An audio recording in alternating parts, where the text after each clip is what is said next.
Esta iniciativa da Comissão da Verdade do Estado de São Paulo está sendo feita em parceria com o Instituto do Legislativo Paulista, órgão da Assembleia Legislativa. 9 de maio de 2013, Auditório Teotônio Vilela. A instalação, dando continuidade à 39ª audiência da Comissão da Verdade do Estado de São Paulo, Rubens Paiva, no dia 9 de maio de 2013, na Assembleia Legislativa, no Auditório Teotônio Vilela, para a oitiva de depoimentos sobre o caso das crianças que foram atingidas pela ditadura no Brasil. Inicialmente, nós vamos ouvir o depoimento, já vai fazer na forma de PowerPoint, da Camila Cifai.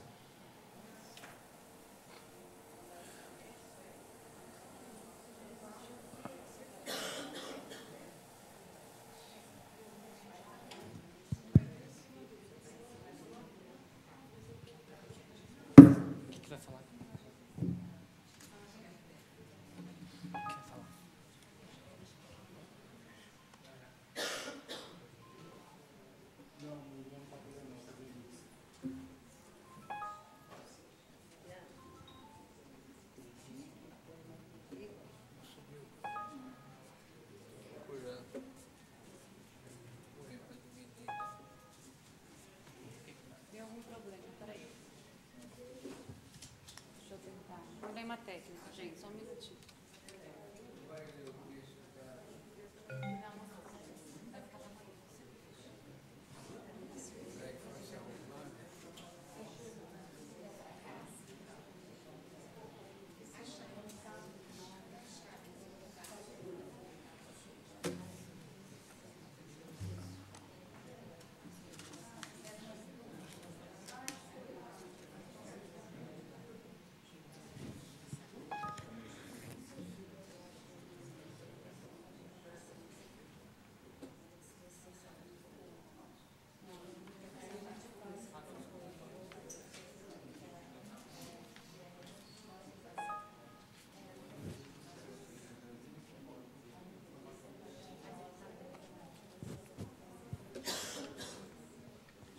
Nós estamos com uma dificuldade de abrir o PowerPoint, acho que é uma incompatibilidade de formato. Eu vou salvar em outra versão. Se a gente pudesse começar com o Paulo, então, pode ser, Paulo?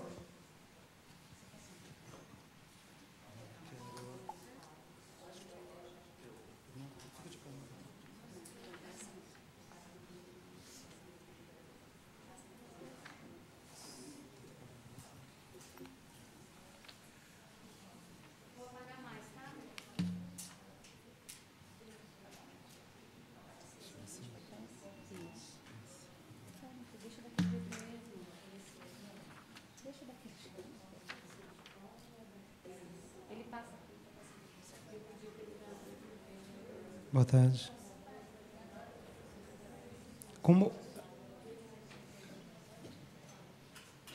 Boa tarde. Eu acho que vocês já têm assim, um conhecimento de que, pelo fato de sermos crianças, quando os fatos aconteceram, era muito difícil a gente manter algum tipo de memória mais assim, contextualizada do que estava acontecendo. Mas eu penso que a dificuldade maior mesmo era de ter com quem conversar e alguém que ouvisse e que Paulo, validasse o que estava sendo dito. Posso só pedir uma coisa? Você poderia recomeçar falando, meu nome é Paulo Cifai, e começar do começo, por favor? Meu nome é Paulo de Miranda Cifai Pires. Eu sou filho da Rita e do Antônio Otton Pires, também conhecido como Ari. Os dois foram presos. A Camila vai explicar muito bem o sentimento do que aconteceu. E nós éramos crianças. Eu tinha 6 anos, ela tinha um pouco menos, 5 anos. Então, o que eu vou mostrar são alguns desenhos que eu fiz na época que retratam os sentimentos que a gente vivenciou em função desse fato. Então, como eu estava explicando, é difícil você ter uma memória contextualizada, porque você é uma criança, né? Não dá, mas muitas coisas vocês vão ver que ficam registradas no papel, porque no papel a gente pode expressar coisas que naquele momento a gente não podia expressar. Então, assim, a minha grande questão, que eu escrevi em poucas linhas, mas a minha grande exigência ao Estado é que, assim, como eu era uma criança e meus pais estavam presos, da forma como uma criança consegue entender isso, eles eram bandidos. Mas, por outro lado, eles não eram bandidos. E eu tinha essa noção também, que eles não eram bandidos. O problema é que, na época, essas coisas não se falavam.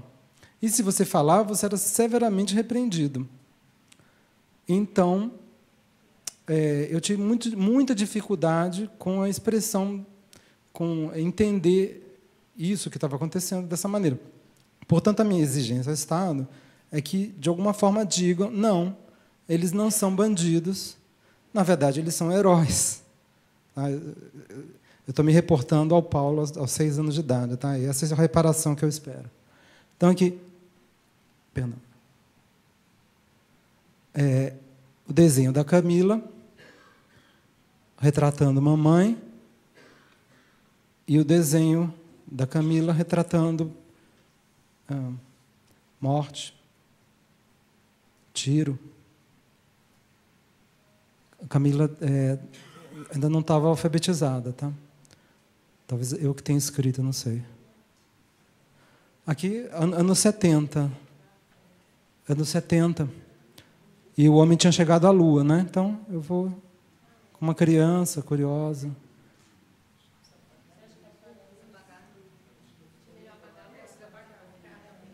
Apagar a luz. Ah, tá. Então, ó. Tá, então, assim, uma cena de morte, uma cena de escuro, e aqui a primeira expressão de falar mamãe, Paulo, tá? É um desenho da Camila. 1970, o homem chegou à Lua, e eu estou retratando isso. Eu queria entender o mecanismo das coisas. É um avião. Também tentando entender o mecanismo das coisas, como as imagens apareciam na televisão. Aqui já é o período da prisão, tá? Então, eu estou oferecendo esse desenho para a tia Laura.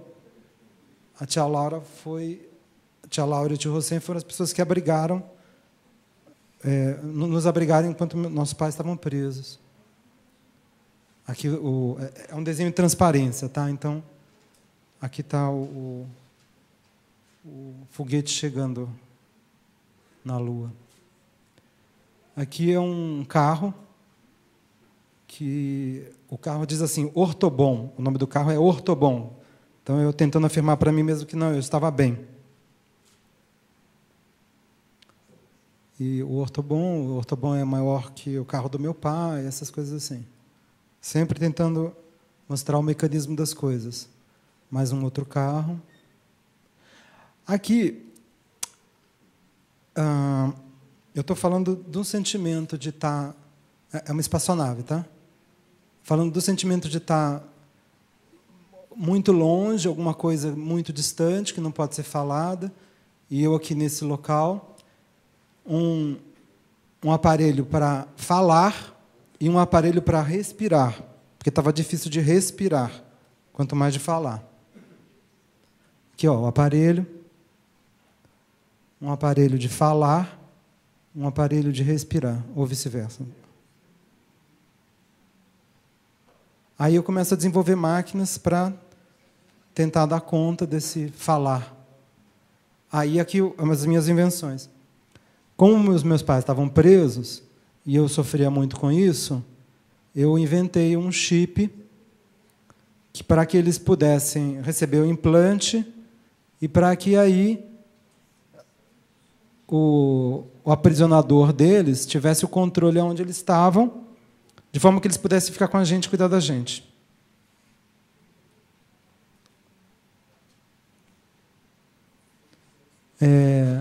O título, né, que é Esperança, não faltará. Isso aqui já é coisa de adolescência. É um alvo e um rapaz escrevendo uma carta. Aqui é de criança, falando de Hitler. Aqui são as coisas da Camila, que eram muito mais vivas, muito mais alegres.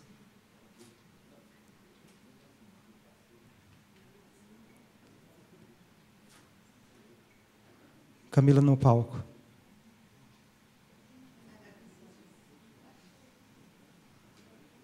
Mas tem expressão também dos problemas aqui, ó. Essa sequência aqui vai mostrar o que é. A guerra é ruim, com a guerra ninguém pode sobreviver. Resultado.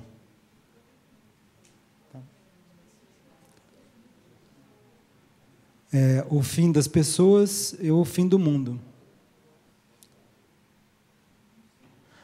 Esse aqui é meu. A torre de comando está avisando a espaçonave para voltar com o homem que saltou da nave quebrada. Alguém registrou isso para mim? E aqui, meu amigo preferido eu não tinha. Nem eu. Nem eu era amigo de mim mesmo. Estava muito difícil lidar com esses sentimentos.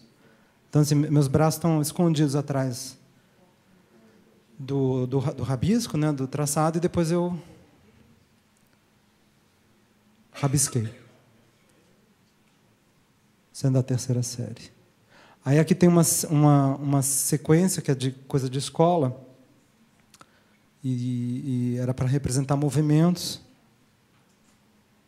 Aqui retrata mais ou menos a situação que eu sofri. Olha, imagina 3 aviões que tentam aterrissar, e cada um tem o seu trajeto de aterrissagem.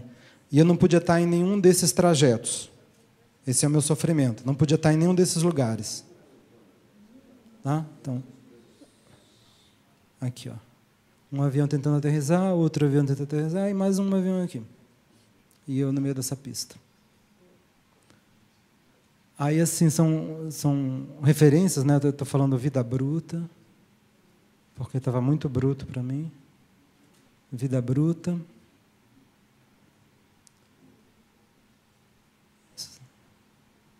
E aqui, o pedido era fazer uma representação gráfica do movimento, e eu fiz uma representação gráfica de tortura.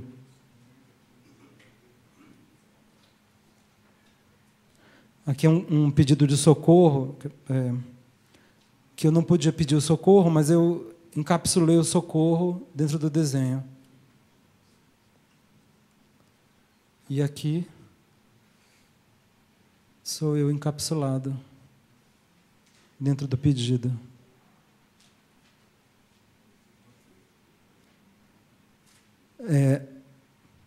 Não, perdão. É um desenho que não veio, mas também era outro tema, com esse tema de 3 aviões tentando aterrissar. E aqui, nesse período, eu engordei, aí eu coloquei esses relatórios aqui, porque eu estava engordando muito e precisava emagrecer. Então, o problema é o seguinte, a gente não tinha com quem falar, e a mensagem que vinha era da televisão, o presidente vinha para a televisão e não falava dos nossos pais. Então, isso é um desenho mais recente, mas expressando isso, né? Era tudo muito rígido, você não tinha o que falar. Você só ouvia o que a televisão dizia. E era isso que as pessoas falavam. Seus pais são presos? Então eles são bandidos. Não, eles não são bandidos. E aí é um desenho expressando isso, né? Parece que está tudo bem, mas não está tudo bem. Porque eu tive alguns conflitos na escola, porque certas coisas não podiam ser ditas, se eram ditas, recebiam castigo. Então, aí a sala de aula, né, com a mesa da professora, mas tem algo pegando fogo. Aqui é uma referência da minha tia Laura. Aqui é o trem de prata, tá? A gente Camila vai falar. A gente pegava esse trem para visitar os nossos pais, porque a gente morava no Rio e eles estavam aqui presos no Tiradentes. Então, a gente pegava o trem de prata. E o trem de prata tinha que andar bem rápido. Tinha um coelhinho aqui. É isso. Eu fiz uma seleção, mas tem mais.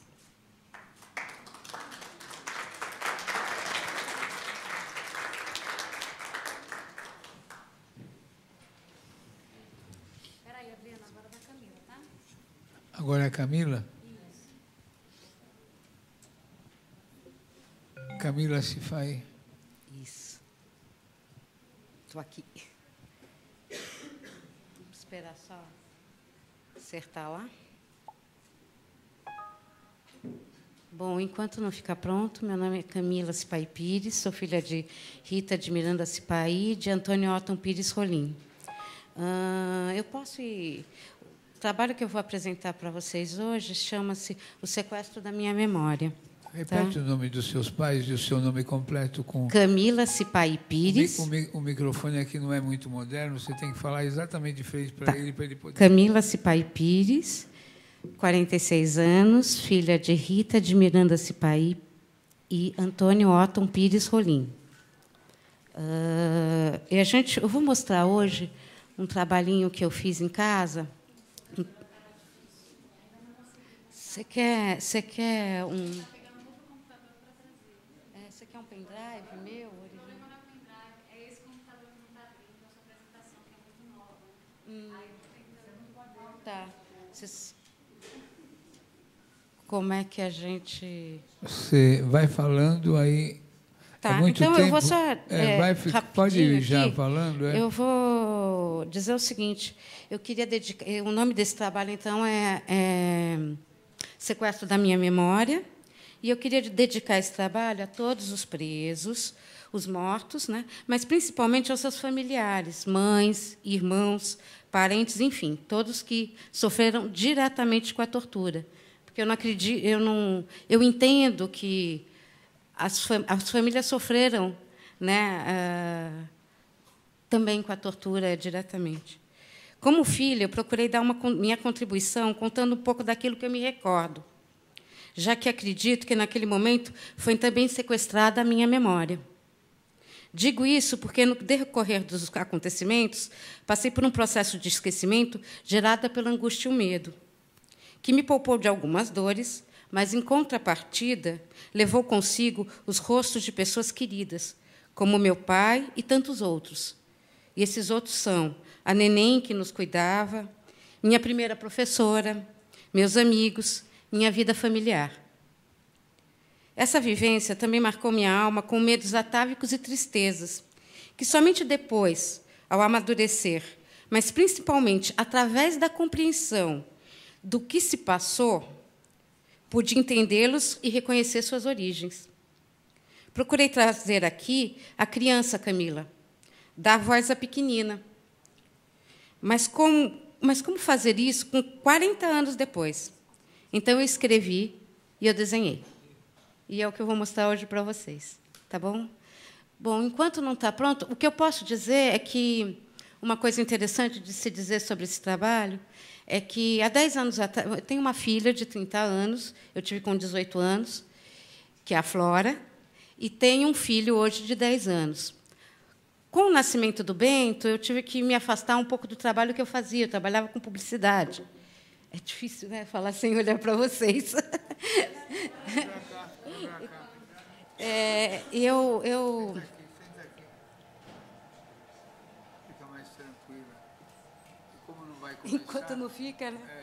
Depois está providenciando outro computador. Isso, senta aqui. Então, há 10 anos atrás, quando o Bento nasceu, meu segundo filho, eu, como não estava afastada do mercado publicitário, eu comecei a fazer uns bonecos para a porta de maternidade, para conseguir dinheiro, enfim, para ajudar na vida. E eu fazia bonecos muito bonitinhos, a família muito feliz, até um dia que eu comecei a ver que aquilo não era a minha realidade, né? Tinha uma história por trás daquelas crianças que eu costurava, né, na base do feltro, que era uma história um pouco diferente do que eu estava retratando ali. E aí eu tive a necessidade de começar a fazer outros bonecos que não aqueles que eu fazia. E a primeira coisa que apareceu nesses bonecos, veja, foram bonecos torturados. Veja, eu não torturei os bonecos, porque isso era uma questão, né? Eu vou fazer boneco torturado. Então, eu estou refazendo aquilo que fizeram com os meus pais. Ou, na verdade, eu não pensava especificamente nos meus pais, mas eu pensava na importância da gente falar sobre isso, que a gente nunca falou, né? Quer dizer, na minha família a gente falou a vida inteira, mas a impressão que eu tinha é que eu estava numa sociedade que não discutia isso. Então, eu comecei a fazer os bonecos. E esse projeto foi um projeto que eu vim, voltei, abandonei, voltei de novo. E hoje o que eu tenho para mostrar para vocês é um pouco o rascunho dessa história toda. E é isso. A princípio, a minha introdução seria essa. E aí, ler para vocês o que está dito ali. O que eu posso fazer, enquanto isso não ficar pronto, são os agradecimentos, né? E o porquê que eu... Oi?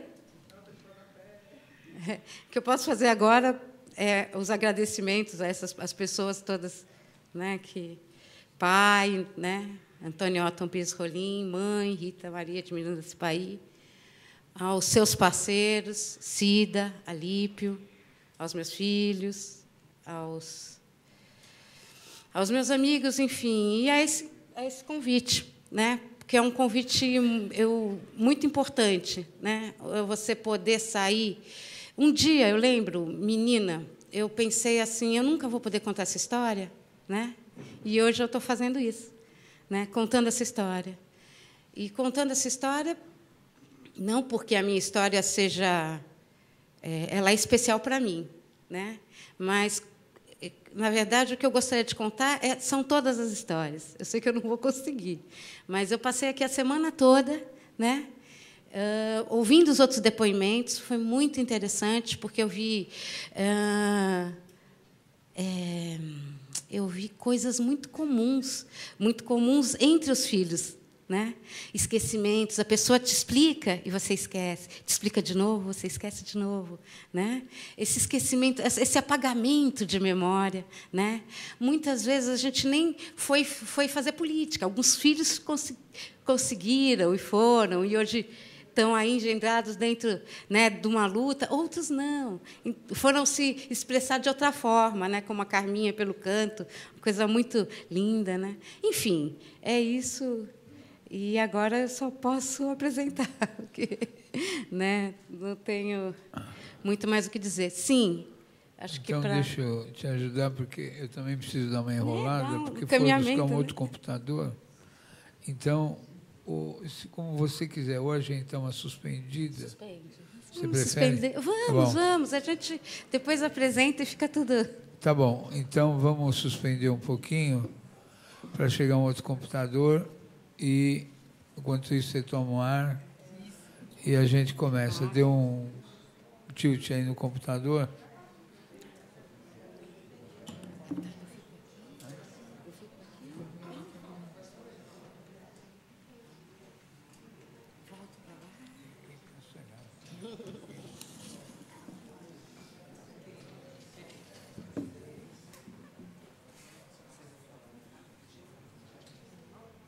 Cifaí Pires e com o Paulo de Miranda Cifaí Pires, filhos de Antônio Otton Pires Rolim e Rita Cifaí, os dois irmãos. O Paulo fez uma apresentação de um PowerPoint, depois ele vai voltar a falar sobre isso. A Camila ia começar a exposição dela, vai voltar a fazer a exposição, vai escurecer a sala para ter o contraste e ela volta para falar. Tudo bem? Então, Camila, pode retomar a sua apresentação e aí a gente volta para comentar.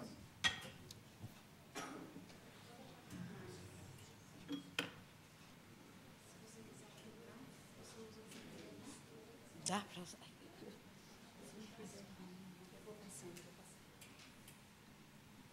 Deixa eu ir aqui.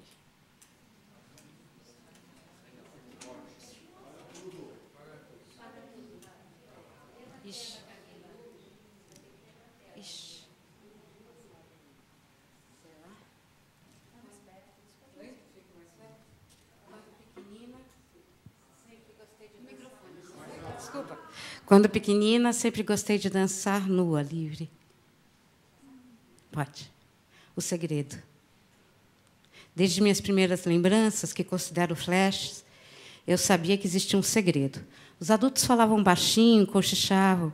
Enquanto entrávamos na sala, vindos de uma daquelas carreiras que só criança sabe dar, eles se calavam no susto, mas os olhares continuavam a falar. Sim, havia um segredo, mas um segredo só? Acho que não. Eu só entendia que era preciso tomar muito cuidado, falar baixo, e eu já temia por eles.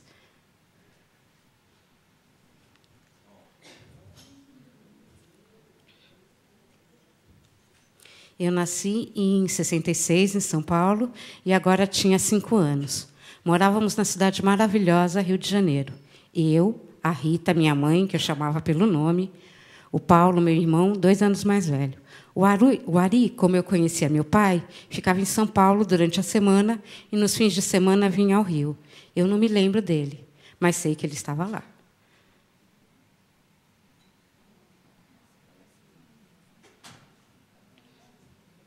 O sequestro de minha mãe. À noite bateram na porta, eram 2 homens com cara de cimento. Rita Maria. Paulo foi chamar, enquanto eu começava meu show para visitantes. Pequenas gracinhas, piscadinhas, reboladinhos. Depois de alguns minutos, percebi que eles não estavam para brincadeira.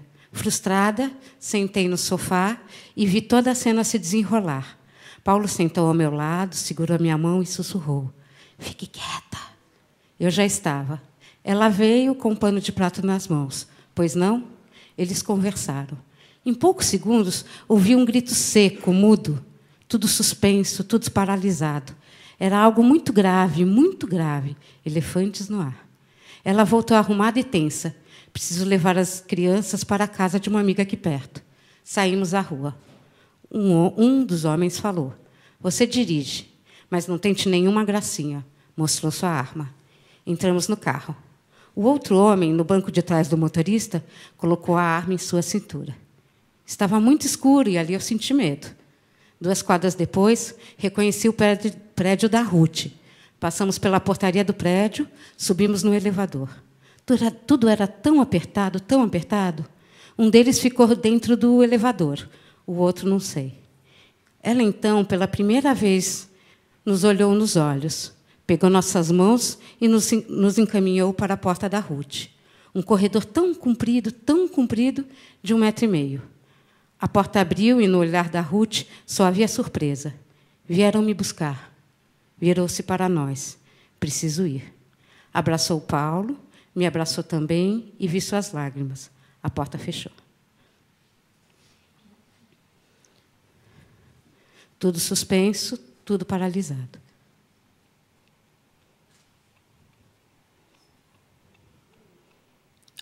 Onde? Os dias passavam e nada da Rita voltar. O Paulo segurava a minha mão, mas tinha algo diferente no olhar, algo como medo e muita raiva. A Ruth nos ofertava tudo: beijos, doces, abraços. Gostava muito dela. Era grande, opulenta, usava vestidos lindos, tinha uma voz firme, trabalhava com teatro. Era tão querida, mas não era a Rita. Onde ela está? Onde ela está? Onde ela está? Quando volta? Quando volta? Quando volta? Ao som da campainha, meu coração disparava. Era ela. O telefone tocava. Era ela. Então, tio Hussein ligou. Eu gostava muito dele, mas não lembrava do seu rosto. Sim, meu tio, irmão da minha mãe. Estamos chegando aí. Eu, a tia Laura, o Vitor, seu primo. Você vai para casa. Mas onde ela está? Eles respondiam, mas eu não entendia. Onde ela está? Paulo estava diferente, tudo estava apertado. Onde ela está? Acho que entendi. Numa noite, um coelho apressado passou pelo meu quarto dizendo: "Tenho pressa, cresça, entenda. É tarde, entenda." Em seguida, disse palavras que só foram se encaixando: pessoas pobres, povo sofrido, policiais malvados, bandidos, pessoas boas, mocinhos. Mas onde está minha mãe? Burra, sua burra, você não entendeu? Está presa, presa, disse o Paulo. Já que meu irmão estava tão bravo, eu tinha que ficar bem calminha. Por aqueles dias, o presidente Ernesto Geisel ia sempre para a televisão. O Paulo dizia que precisávamos ouvir tudo o que ele dizia. Podia ser sobre os nossos pais. Aqui vale uma correção, que naquele momento era o Médici, e não o Geisel. Mas a gente conviveu com a imagem, depois, quando a gente vai crescendo, do Geisel. Então, este era o que eu tinha horror, é que eu me lembro. Eu me colocava bem pertinho da televisão e ficava conversando, tentando convencê-lo.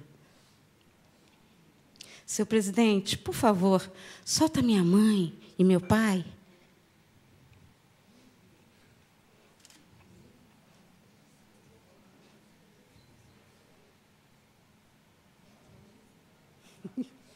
Ixi. Tá, vamos esperar um pouquinho?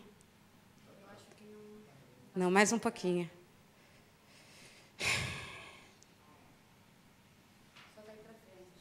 Só daqui para frente? Jura? A gente não vai mostrar os bonecos? Ah, que pena. Tá. É. Que isso, gente. Não. Tem que voltar. Né?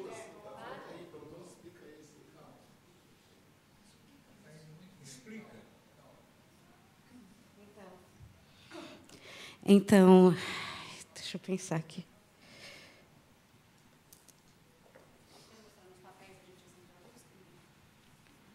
É, pode ser.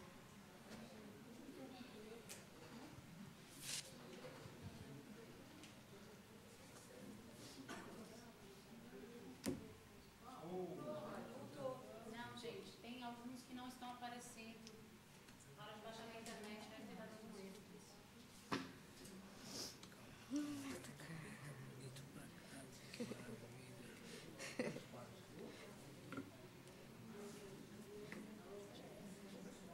É que eu acho que são os mais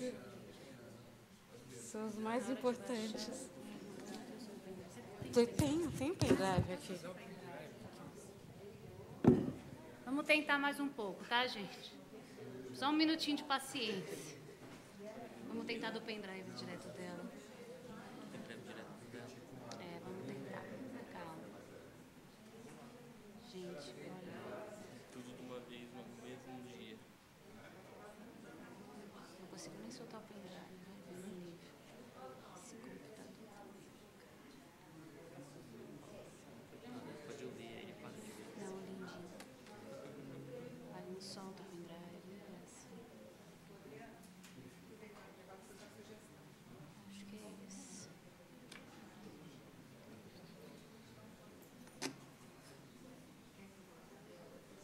Tranquilo.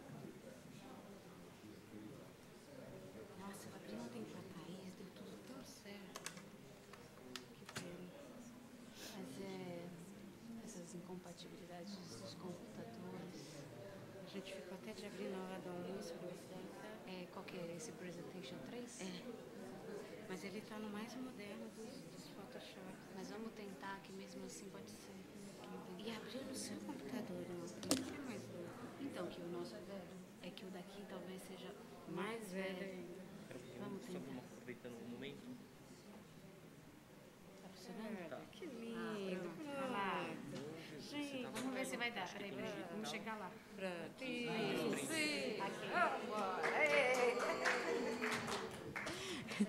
Você mesmo com a setinha agora? Setinha. Eu não estou vendo nada aqui. É só esse botão. Eles prendiam. Eles queriam saber os segredos. Para isso, machucavam os presos. Isso não era novidade. Faziam isso desde o golpe militar. Eu não sabia. Agora, minha mãe e meu pai, presos no Recife, estavam sob a tutela da UBAN. Eu não sabia.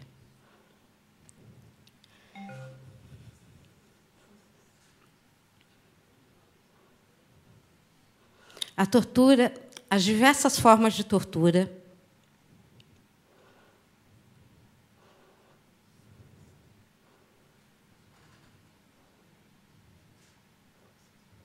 os assassinatos, a ocultação dos corpos, Nada era escondido. Eu não sabia. A visita. Continuamos morando no mesmo apartamento da Rua Nascimento Silva, entre a Lagoa e a Praia de Ipanema. Todos achavam que seria assim, que assim seria melhor. Meus tios saíram do Recife, vieram morar com a gente e nos mantiveram na mesma rotina. Eles eram muito carinhosos. Tia Laura era uma mulher firme, opulenta, bonita. Eu vivia em seus abraços. Agora, com as visitas permitidas de 15 em 15 dias, íamos ao Presídio Tiradentes, em São Paulo. Pegávamos o trem na sexta-feira à noite. Eu, Paulo, tia Laura. Na noite escura, aquele dragão de ferro, com seus grunhidos, corria, corria. Na cabine do trem havia um beliche, banheiro e saculejo. Era um momento de muita expectativa. Tínhamos pressa. Tia Laura dormia na cama de baixo e nós dois em cima. Disputávamos os sabonetinhos. Apertado, apertado, tudo muito apertado. Mas com a tia Laura estávamos seguros.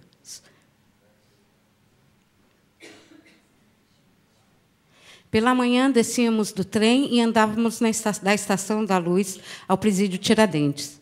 Era tudo muito seco. Da rua cheia de luz, caminhávamos para aquela construção escura, fria, amedrontadora. Um reino onde ninguém sorria. Seus olhares nos culpávamos por estarmos ali. Nada de dor pela nossa condição, muito pelo contrário. Podíamos até ouvir seu desprezo, cheio de raiva, suas bocas mudas, os grunhidos dados como resposta a qualquer indagação nossa.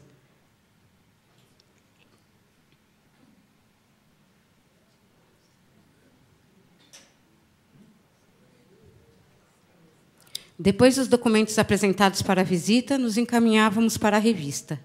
Nessa hora, eu ia com a tia Laura e me separava do Paulo. Naquele momento, nos desvestíamos de nossas roupas, mas também de nossa alegria pela visita tão sonhada, pelo fim daquela espera. Sobrava em nós um medo, um incômodo, uma tristeza de constatar como aquele lugar era ruim e cheio de gente com cara de cimento. Era a cadeia.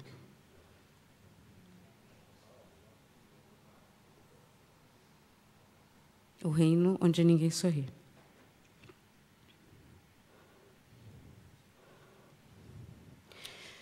Esse material não termina aqui. Falta ainda falar de alguns assuntos importantes, como a visita à Torre das Donzelas, o ratinho feito pelo velho Takaoka, a saída do presídio e meus protestos na entrada da escola. E essas coisas, na verdade, o que eu quis retratar agora foi a chegada até o presídio, que eu acho que era o que era mais difícil, porque era o que estava mais escondido. A vida no presídio, a vida das visitas ao presídio, a gente consegue falar de uma forma mais fácil. E o agradecimento que eu fiz a toda a família, eu queria também fazer especialmente a tia Laura e ao tio Hussein, que deixaram a vida deles para viver a nossa, né? E, por um ano, eles foram pessoas muito presentes. É isso.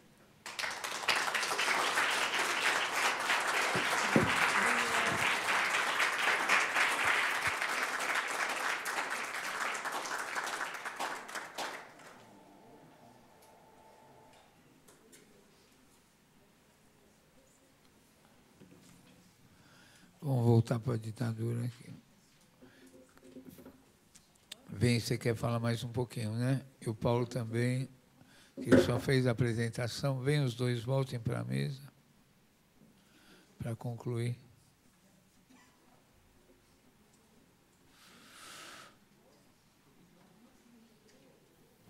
Vem para cá. Hã? Ah, para o centro, é verdade. Vamos.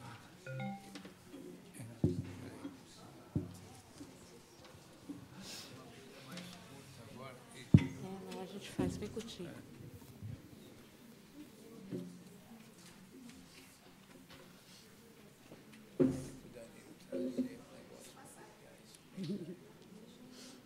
Liberdadezinha. Paulo. Não, só para acabar meu testemunho, eu só tenho que dizer duas coisas. A primeira era a saída do presídio, que é uma coisa que é importante de ser lembrada aqui. O Paulo, ele tinha lá dentro, ele viu lá dentro ele tem a lembrança de ver isso durante a visita toda, mas eu só lembro na saída. Na saída, além da dificuldade de se despedir dos pais, né, e deixar aquela situação, aquele reino onde ninguém sorri para trás, a gente, e era muito difícil, a gente se encaminhava para um pátio. E, nesse pátio, ele tinha do tamanho de uma parede inteira, na minha memória, né, o símbolo do Exército Brasileiro. E a gente olhava para cima, era a única hora, para mim, que eles apontavam para a gente, apontavam as armas, todos de fuzil apontados. E ali a gente ficava, então, esperando todos os portões fecharem que nos separavam dos nossos pais, do pátio dos nossos pais. E aquilo demorava. E depois era a hora da claustrofobia. Eu falei de apertado, ali era apertado mesmo, porque estavam todos os visitantes ali. E era mais um tempo para abrirem todos os portões. Muitas vezes eu pensava, eles vão matar a gente vai ficar aqui, né? E eu era muito pequenininha. Então eu acho que eles davam um recado ali muito claro. Eles estavam querendo engendrar na cabeça da gente uma coisa muito clara. Eles não só acreditavam que nossos pais eram bandidos, eles acreditavam que era uma geração, que viriam outros. E eles queriam ali desfazer qualquer possibilidade de que a gente, entendeu, quisesse repetir os atos dos nossos pais. Eles deixaram muito claro isso, com todo o processo do que eles faziam. Agora, para acabar, é só dizer uma coisa que é o seguinte: se a gente não procurar, se a gente não conseguir responsabilizar as pessoas que fizeram isso, né, e que essa ideia da tortura, essa ideia da opressão está dentro, até hoje, do sistema prisional, seja ele qual for, está dentro da nossa sociedade, a gente perpetua aquilo que eles ensinaram para a gente, que eles quiseram impor para a gente. Então, hoje em dia, no sistema prisional, eu estou falando do sistema prisional porque eu fui até a entrada do presídio, né? Filho de preso é bandido também. E isso só perpetua uma violência e uma tortura que está aí engendrada na nossa sociedade. Enquanto a gente não responsabilizar esses caras, isso vai ficar dentro da nossa sociedade. Eles acham que podem continuar fazendo. Então, a gente não está mudando o país. A gente tem que mudar. Isso, gente, desculpem, existem 1000 outras questões, né, que vão além dessa, mas essa me pega, porque eu imagino outras crianças passando por essa situação. É claro que são outros presos, né, mas são os mesmos, no sentido do sistema prisional, não das responsabilidades. Tá? Eu só queria deixar isso claro. Obrigada.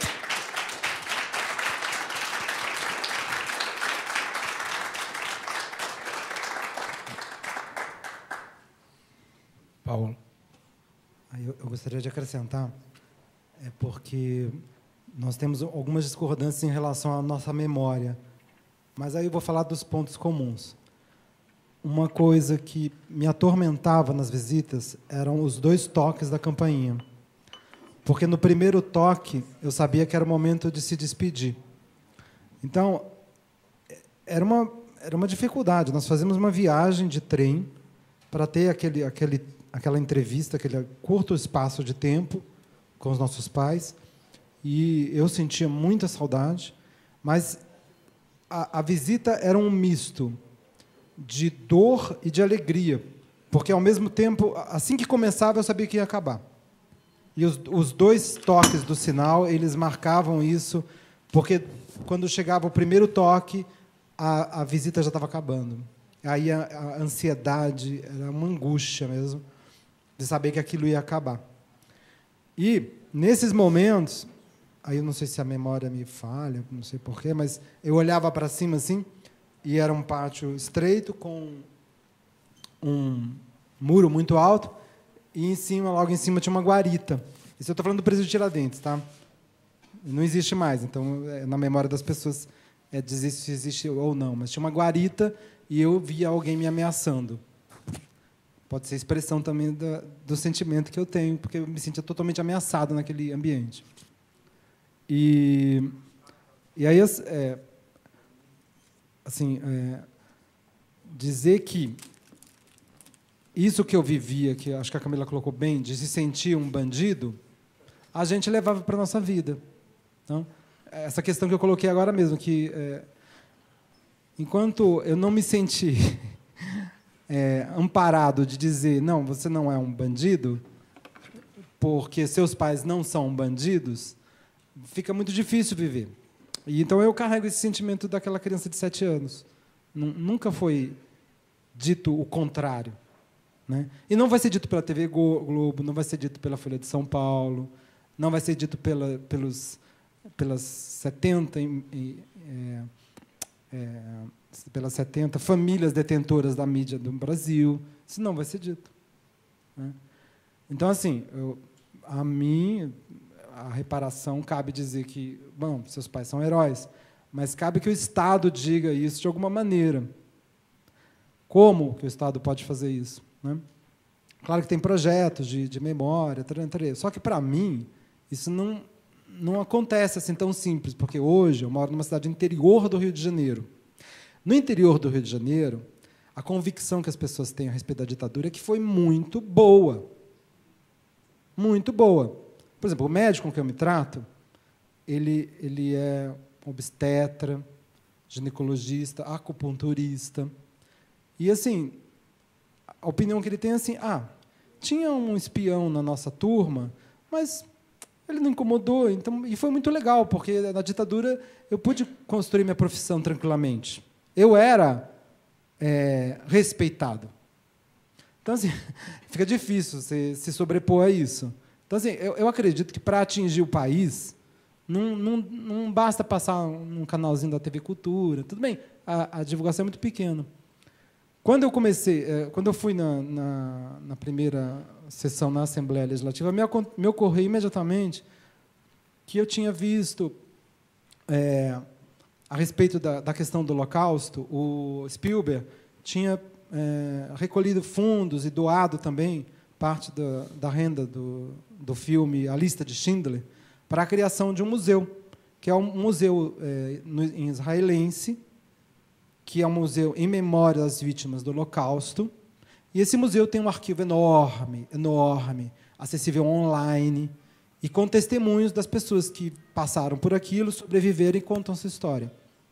Mas eu imagino que o único jeito de você poder atingir um país do tamanho colossal nosso, hoje, é através da internet. E me impressiona que, quando teve a abertura da lista dos DOPS, eu estava andando na rua, estava de férias aqui, passeando, eu andava na rua e, assim, passando, você ouvia, DOPS, o DOPS, a lista.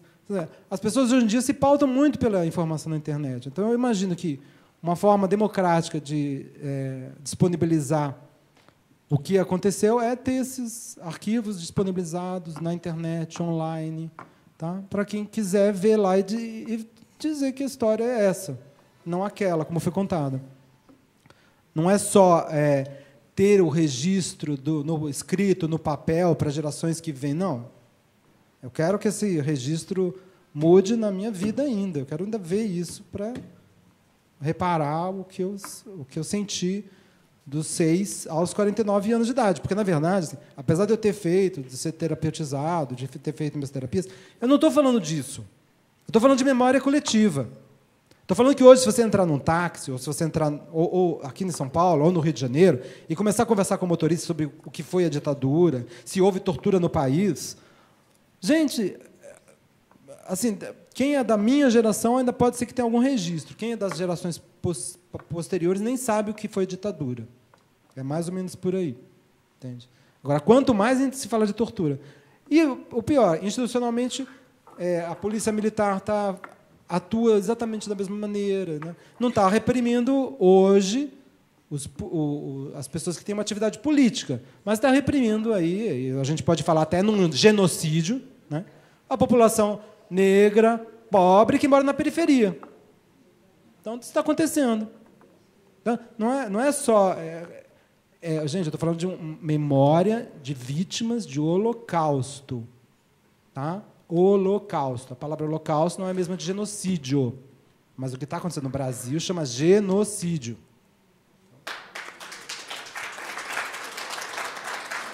Boa, Paulo.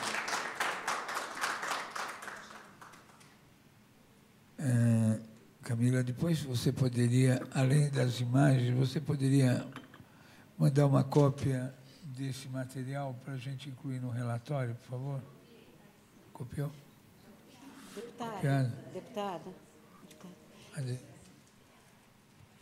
Na verdade, o que é ingrato entre o Photoshop e o material impresso é que o material impresso você lê o texto e vê a imagem. Né? E no Photoshop você tem que fatiar esse texto junto com essa imagem, porque a imagem... Então, deputado, esse material é um material que, hoje em dia, e graças a vocês pelo convite, hoje em dia eu tenho certeza que, como material editorial, ele vai ser produzido. Ele vai ser produzido porque eu acho que, pelo carinho de vocês, eu percebo que isso é importante. Né? Então, eu mando a cópia e eu faço questão de um dia, se eu conseguir imprimir esse material, eu quero trazer e deixar disponível. Tá ok? Muito obrigado. Muito obrigada. Obrigado. Vocês podem permanecer mais um tempo conosco? Podem permanecer? Então, vamos lá. Eliana Paiva.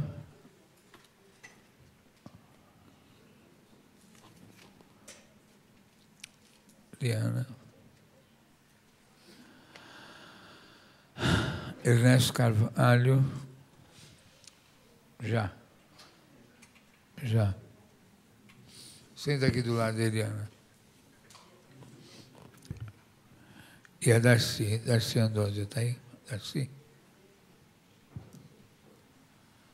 Darcy. Fica, por favor, aqui, ao lado do Carlos, do Ernesto. Pronto. Eliana Paiva. Meu nome é Eliana Paiva, Maria Eliana Faciola Paiva, o nome todo. Eu sou filha do ex-deputado Rubens Bairot Paiva, que foi cassado em 1964, mais perto, né, Adriano? A ideia é essa. Que foi cassado em 1964, foi refugiado na Embaixada da Iugoslávia, ele e grande parte da época do pequeno Partido Socialista, que estava engajado junto ao Partido Trabalhista Brasileiro, que era uma legenda onde não se podia votar, da qual não se podia votar, e do Partido Comunista Brasileiro também. Essa Embaixada da Iugoslávia forneceu exílio a esses senhores militantes, que hoje em dia teriam entre 90 anos de idade. Poucos restam. Um dos últimos que eu sei que está vivo, atuante, muito forte, é Valdir Pires, que conseguiu se reeleger como vereador de Salvador. Valdir já foi governador do estado da Bahia, inclusive um grande amigo do meu pai.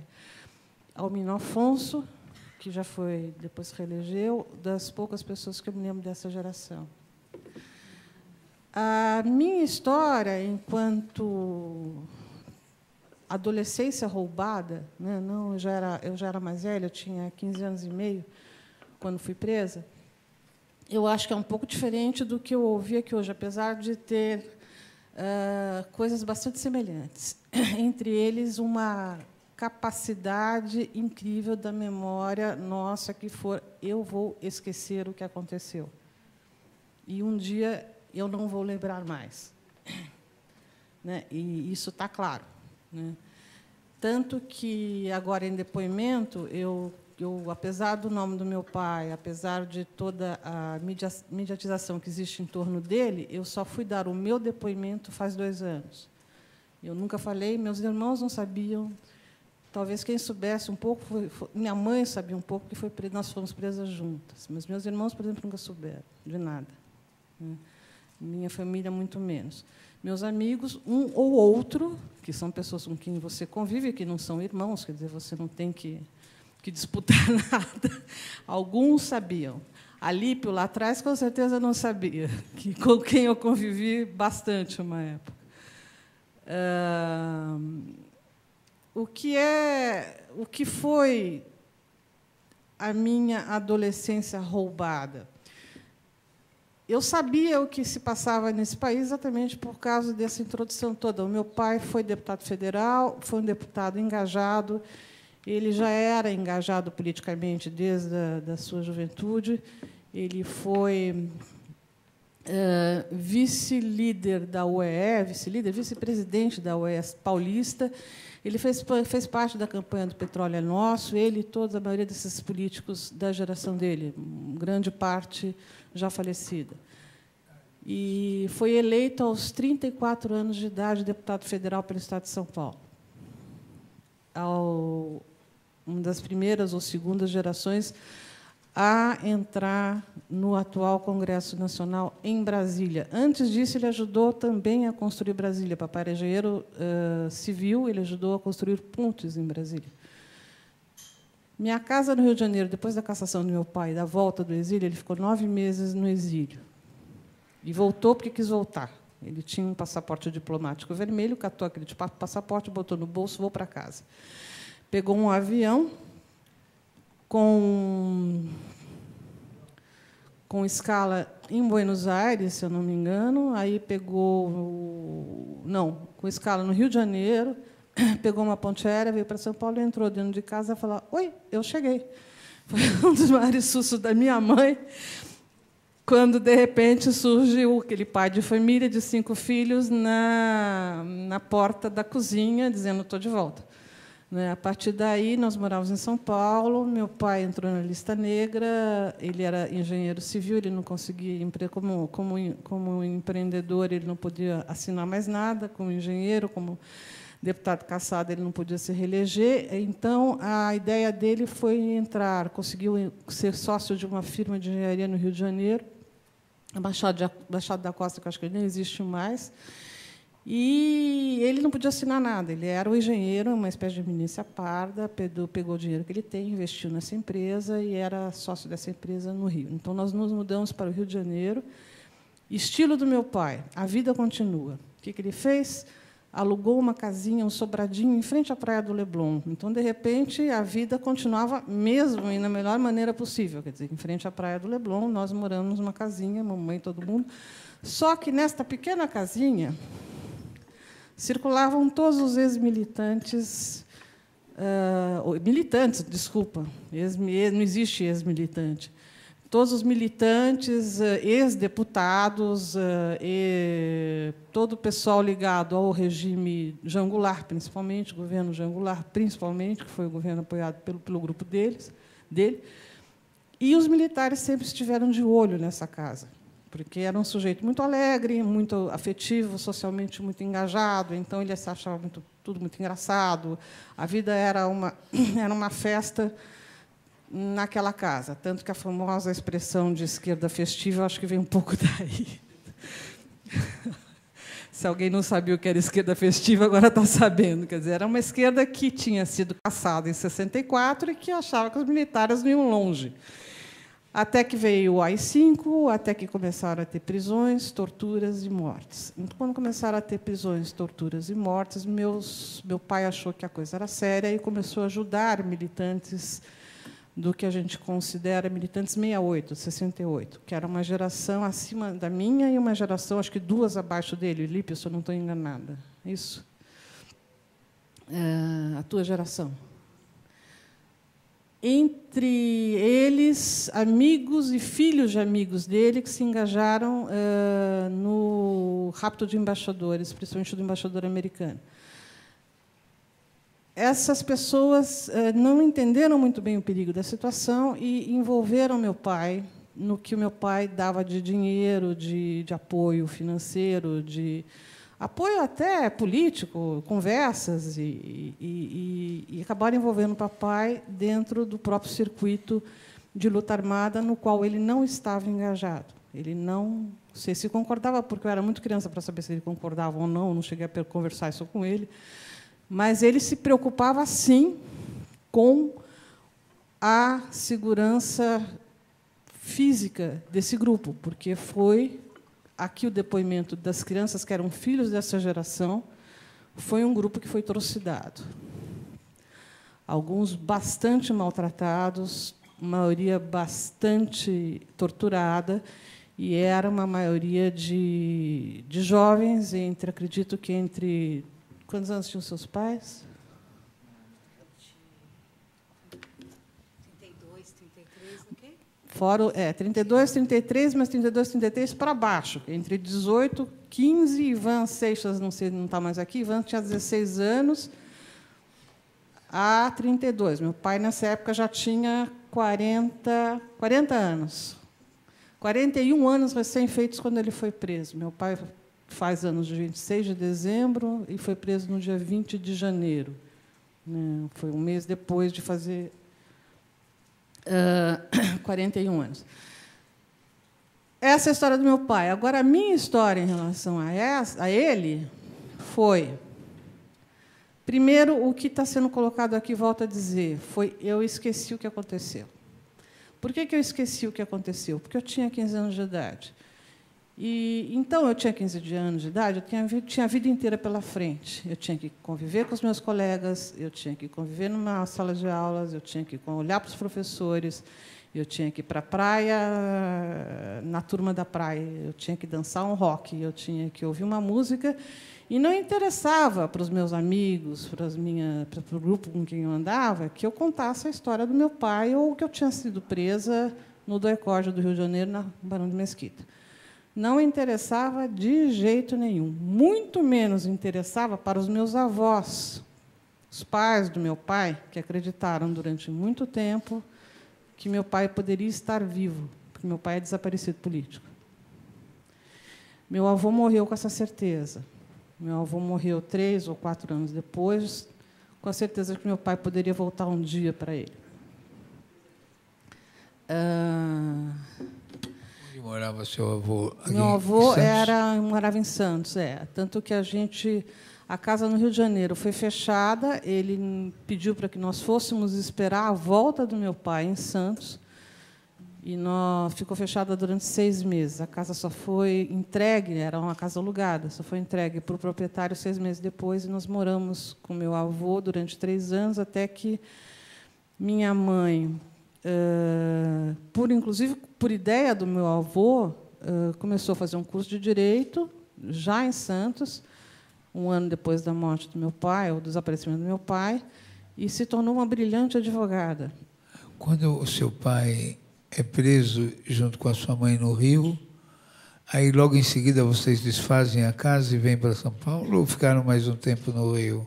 Não, meu pai foi preso no dia 20 de janeiro, mais ou menos meio-dia, 1h da tarde, 11 horas da manhã. Me despedi dele, eram 10, 11 horas da manhã, e fui para a praia, voltei, ele já não estava mais, já são umas 2 horas. Eu e minha mãe fomos presas no dia seguinte, às 11 horas da manhã. Isso aí você pode ir com mais devagar. Agora, a casa ficou... Já na primeira pessoa. Bom, quando eu chego da praia...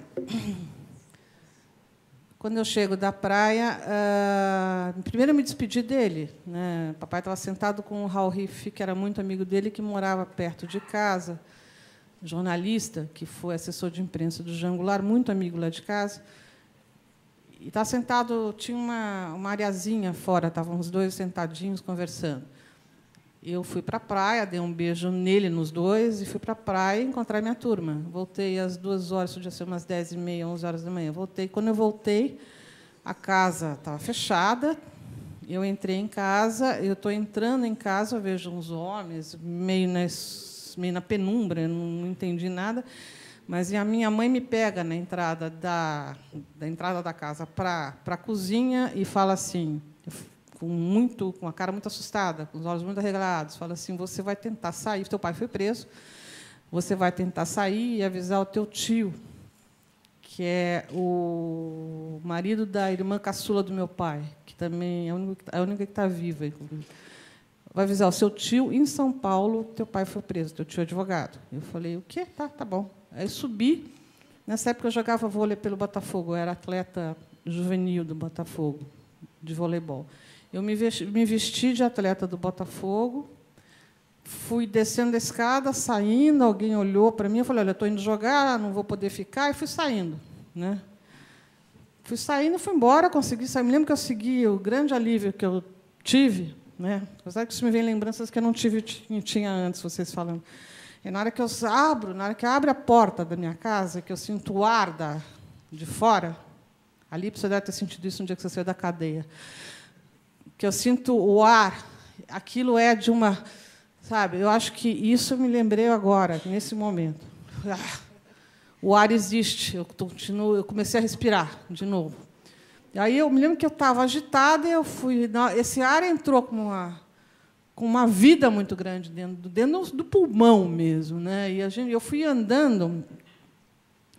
A 2 quarteirões para trás, no Leblon, existia o que a gente chamava de condomínio dos jornalistas, onde viviam muitos jornalistas, inclusive o Raul Riff. E a grande parte dos meus amigos morava lá. Eu tinha um amigo chamado Ronaldo, que era um dos meus melhores amigos, e que eu fui para a casa dele. Falei, olha, eu não vou poder te contar exatamente o que está acontecendo, mas eu preciso usar o teu telefone. Ele me viu, não sei como, o Ronaldo imediatamente franqueou o telefone dele, eu liguei para São Paulo, avisei meu tio e dei um tempo, fiquei circulando, ele quis ir comigo. Eu tentei despistar o Ronaldo o tempo todo. Eu falei, você não venha mais em casa porque está meio esquisito, enfim, e tudo isso intuitivamente, porque a vida inteira eu via trânsito político em casa, então eu sabia que estava acontecendo alguma coisa, eu sabia a leitura disso, mas eu não sabia decifrar, acho, ou já tinha decifrado, não entendi, até agora não parei para pensar nisso. Como eu disse, existe a fase de esquecimento, que a gente leva anos para que ela retorne. Dei um tempo, voltei para casa, cheguei em casa, um deles, o mais fortão, estava com um cabo de fio elétrico na mão, querendo me bater, dizendo, onde é que você foi? Aí eu, vestida de jogadora de vôlei, né, atleta, você é poderosa. Eu falei assim, eu saí. Não, você não saiu, eu fui jogar vôlei. Não, você não foi jogar vôlei, você foi avisar o teu tio, a tua família, que teu pai foi preso. O que aconteceu? Meu tio ligou para a minha casa, né? O meu tio, advogado, ligou para a minha casa para perguntar o que estava acontecendo. E o telefone está censurado. Certo? Como ele questionou, deve ter questionado muito a minha mãe, e eu acredito que naquela época, eu não sei, depois, nos depoimentos, um dia, comissões de verdades, em geral, vai tentar saber se realmente existia escuta telefônica naquela época, que eu não sei que tipo de escuta telefônica era. Mas, na minha casa, foi escuta de extensão para extensão telefônica. Eu não sei se tinha escuta telefônica dentro da casa. Acho que era muito mais difícil a tecnologia. Era um caso a se ver isso. De curiosidade. Até hoje eu fico curiosa em relação a isso. Aí, ou seja, meu tio ligou e, como um bom advogado, começou a questionar minha mãe o que está acontecendo. Imagina, a Eliana ligou para mim, e tarari, e parará. Então, eu cheguei em casa, o cara estava doido, né? Aí eu me lembro que eu dei eu sou muito parecida com meu pai. Eu dei muito uma de Rubens Pai. Eu falei, senta aqui comigo, vamos conversar.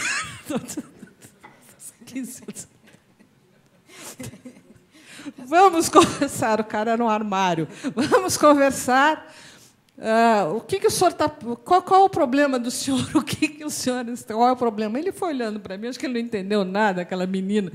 Completamente loira, cabelo de Rio de Janeiro, né, quase dourado, vestida de jogadora de vôlei, perguntando para ele o que estava acontecendo. Desculpa estar rindo, eu acho que vocês estão chorando, eu acho que eu estou podendo rir pela primeira vez, inclusive, estou rindo ótimo, podendo me divertir com algumas situações que não eram divertidas antes. Aí ele, pode ser nervoso também, vai saber. Aí ele foi acalmando, eu fiquei olhando, sabe que eu não falei para ele o que é esse cabo, né? Eu fiquei olhando para o cabo e olhando para ele, olhando para o cabo, olhando para ele, o cabo ele conseguiu, não sei aonde, lá dentro de casa, esse cabo elétrico. Aí ele foi escondendo o cabo, foi muito engraçada a reação dele. Ele foi escondendo o cabo, né? A gente sentado na sala, essa sala que está, inclusive, um tipo de sala, está aqui retratada a sala, aqui está a família Rubens Paiva inteira. Era a mesma sala no Rio de Janeiro. Quer dizer, esse sofá que está aqui era esse sofá onde nós estávamos sentados. Eu tô atrás, eu sou a que está atrás do papai, a menina que está atrás do meu pai. Era o mesmo sofá. Ele sentado do meu lado, você ri, né, Alipe? Sentado do meu lado, e eu falei assim, ele foi bem, tipo, escuta, meu pai, como meu pai reagia, inclusive, acho que por isso que ele foi morto, é engraçado, mas é sério. Eu fui deputado eleito, legitimamente, vocês não têm nada comigo, ou vocês me respeitam, ou, não sei, vão para aquele lugar. E foi isso que ele fez dentro da cadeia, e foi por isso que ele morreu, inclusive. Hoje em dia não se tem dúvida. Papai entrou dentro da prisão e começou a xingar todo mundo a partir do momento que eles começaram a maltratar algumas testemunhas que foram presas juntos com ele, inclusive uma professora de história, a dona Cecília, que era nossa professora no Notre Dame do Sion. Essa senhora começou a ser maltratada na frente do meu pai enlouqueceu. Falou assim, vocês não têm direito, vocês têm exatamente essa história. Vocês não têm direito, vocês não sabem o que vocês estão fazendo, vocês vão, por favor, parar com isso. Eles não pararam. Ele partiu para a ignorância, né? Começa a xingar, e tanto que você percebe nos únicos depoimentos que tem da possível tortura e também de tentativa de resgate do que aconteceu, ele fala o próprio nome. Meu nome é Rubens Paiva. Primeiro, ele tenta se identificar, porque parece que ele percebeu, uma certa hora, que ele perdeu a identidade ali dentro. Né? Quer dizer, aí é o caso do torturado, né? Do sujeito torturado que perde a identidade dentro da prisão. Esse é o grande problema da tortura psicológica que eu saio. E, em segundo lugar, a tortura que fizeram em cima dele, chamando ele, ô, seu deputadozinho, o senhor ainda está querendo alguma coisa? Quer dizer, parece que a tortura foi em cima disso. Ou seja, ele reagiu, né? Como eu reagi com esse sujeito que tentou... Bom, aí a coisa acalmou, eu acho que por causa dessa conversa. Eu não me lembro mais muito o que aconteceu depois disso, depois dessa conversa com esse homem. Eu não me lembro mais. Isso já devia ser o quê? Umas 5 horas da tarde. A gente foi dormir, não me lembro se eu vi televisão, não me lembro o que a gente comeu, não me lembro mais nada, e isso foi realmente apagado. Eu não consigo lembrar. Eu sei que eu dormi. Eu sei que eu dormi porque eu me lembro da minha mãe me acordando e falando, acorda, se veste, que a gente vai ter que dar depoimento. Isso no dia seguinte. E me lembro de escolher uma roupa bastante que me cobria o corpo, porque eu fiquei com medo. Aí eu fiquei com medo. Entendeu? Não sei, comecei a ficar com medo. Eu me lembro que era uma túnica preta que vinha até o meio do joelho e uma calça. Eu me lembro de ter escolhido, inclusive, eu me lembro de ter jogado, muitos meses depois, isso, acho que eu joguei no mar, eu joguei em algum lugar muito longe, porque ficou com o cheiro da prisão, mesmo por mais que eu lavasse. Fomos colocadas num fusquinha atrás, duas pessoas na frente. Em frente ao manequinho não, é o manequinho que tem no Maracanã, eu me lembro, porque até hoje, cada vez que eu vejo a reforma do Maracanã, eu vejo ele lá. Pararam o Fusca, nós fomos encapuzadas, era um capuz que vinha daqui até aqui embaixo, fedorento, quer dizer, aquele capuz já deve ter sido usado para tudo, né?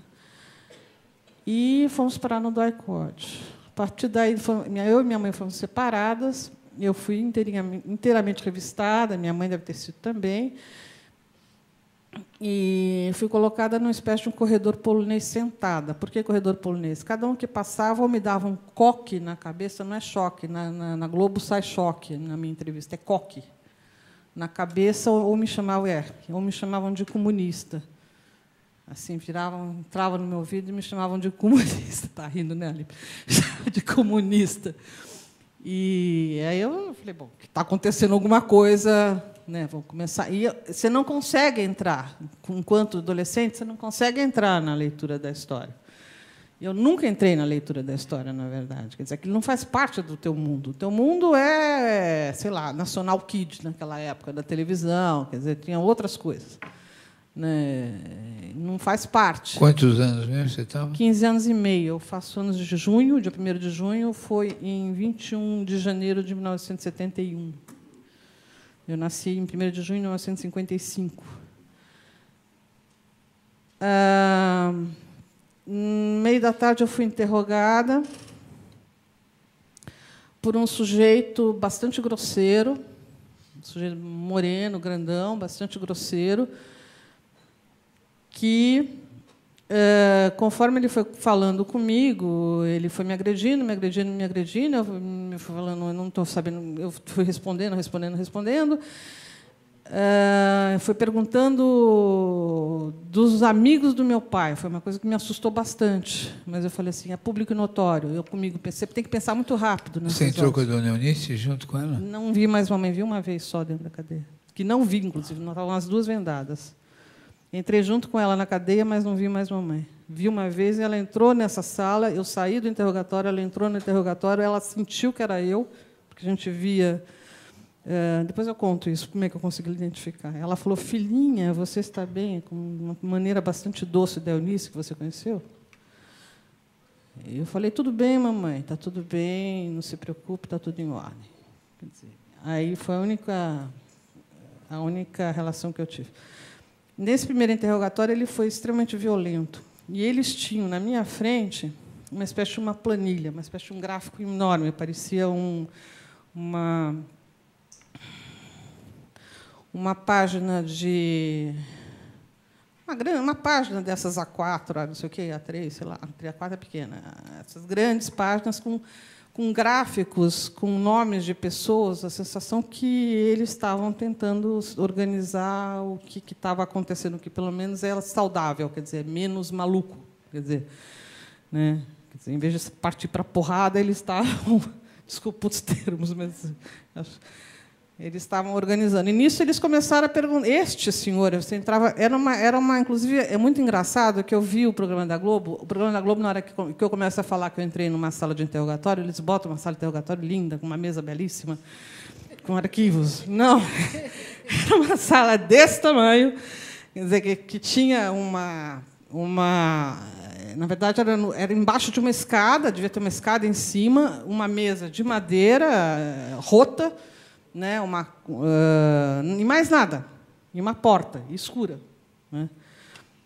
E aí ele começou a ver que ele olhava para aquilo e me perguntava, tal pessoa é amigo do seu pai? Eu falava, bom, é público notório. É amigo do meu pai. E tal pessoa é amigo do pai? É. Então, teu pai era um grande comunista. Eu falava, eu me lembro exatamente desse diálogo. Teu pai é um grande comunista. Eu virava para ele e falava assim, olha, eu não sei se meu pai conhecia alguma coisa de Marx, nem sei se ele era um grande comunista, mas eu falei assim, eu não sei se ele era um grande, não lembro dessa frase até hoje, eu não sei de onde é que eu tirei essa frase na hora. Eu não sei se ele era um grande comunista, porque eu não sei se ele conhecia alguma coisa sobre Marx. E papai não lia, papai era um militante socialista, eu acho que nem Marx o papai tinha lido na vida, quer dizer, não era. Era um grande, papai era um grande político. Eu já falei isso para você, quer dizer, um sujeito bastante político. Aí foi indo, até que uma certa hora, não, mas se teu pai não era comunista, você é comunista. Eu falei, o quê? Você é comunista, está aqui a prova. Aí ele tira atrás dele um trabalho que eu escrevi para o Notre-Dame de Sion, para a professora Ilma, sobre a invasão da Tchecoslováquia, sobre a Revolução de Praga. Primavera de Praga. Primavera de Praga, que logo depois, em seguida, teve uma série de livros sobre isso, inclusive Inesquecível, que foi muito interessante. Na verdade, a Primavera de Praga era uma reação contra os comunistas stalinistas. E eu relatava, foi um trabalho que eu adorei fazer. Eu fiz junto com o Riff o Riff, quer dizer, o Riff me franqueou as portas da recente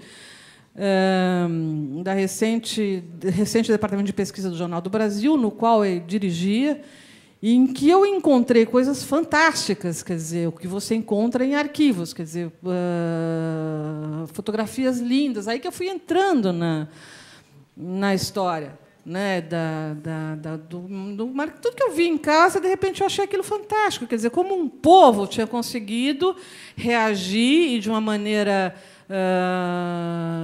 tranquila, vamos dizer, em termos a um regime soviético que era terrível, né? Quer dizer,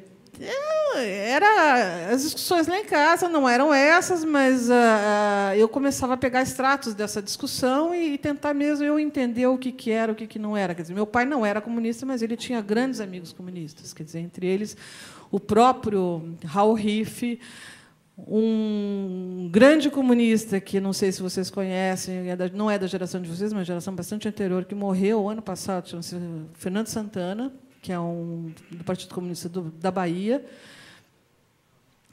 entre outros, que eu conheci pessoalmente e que eu gostava muito, né? A Gilca Santana, inclusive, a mulher dele, também comunista, ainda está viva. Eu sou comunista, serei sempre comunista. Como Niemeyer falava, isso existiam vários, isso até hoje.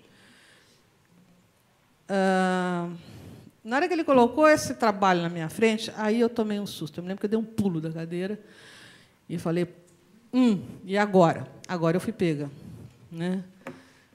E ele, com um sorriso, aquele sujeito, que era um brutamontes, com um sorriso que parecia que tinha comido um doce, entendeu? O mais doce da vida.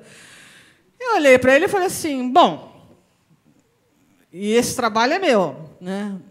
Quer dizer, depois eu tentei, na hora que eu fui para a sala, eu tentei lembrar onde é que eu tinha pego isso. Eu tinha uma gaveta dentro da, nós tínhamos gavetas, eu e minha irmã dormíamos no mesmo quarto, com trabalhos de escola.